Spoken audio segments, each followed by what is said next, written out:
স্বামীর পাশে চিরনিদ্রায় শায়িত হলেন আপসহীন নেত্রী বেগম খালেদা জিয়া।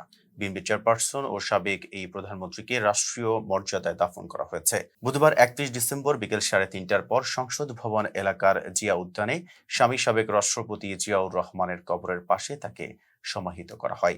এর আগে আজ বেলা ২:৩০টার দিকে জাতীয় সংসদ ভবনের দক্ষিণ প্লাজা ও মানিক মিয়া এভিনিউতে তার জানাজা অনুষ্ঠিত হয়। জানাজায় অংশ নেন বিএনপির নেতাকর্মী সহ লাখ লাখ সাধারণ মানুষ। একটি দীর্ঘ জীবনের বিদায়ে মানিক মিয়া এভিনিউ পরিণত হয় শ্রদ্ধা আর নীরবতার সমাবেশে।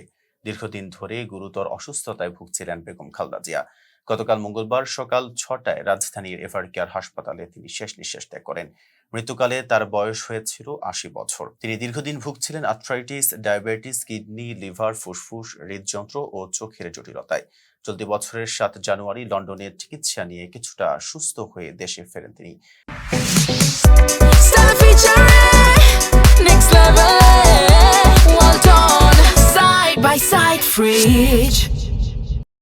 তবে গত ২৩ নভেম্বর আবার তাকে হাসপাতালে ভর্তি করা হয়। ১.৫ মাস চিকিৎসাধীন থাকার পর তিনি চলে যান না ফেরার দেশে। খালেদা জিয়ার রাজনৈতিক জীবন শুরু হয়েছিল এক গভীর বেদনা নিয়ে। ১৯৮১ সালের ৩০ মে স্বামী জিয়াউর রহমানকে হারানোর পর সংকটে পড়ে বিএনপি। ঠিক সেই সময়ে একজন সাধারণ গৃহবধূ রাজনীতির হাল ধরেন। ১৯৮২ সালে তিনি বিএনপিতে যোগ দেন। ১৯৮৪ সালের কাউন্সিলে বিনা প্রতিদ্বন্দ্বিতায় দলের চেয়ারপারসন নির্বাচিত হন। এরপর মৃত্যুর আগ পর্যন্ত টানা ৪৩ বছর দলের নেতৃত্ব দেন তিনি। একই সময়ের মধ্যে ৩ বার প্রধানমন্ত্রী নির্বাচিত হন খালেদা জিয়া।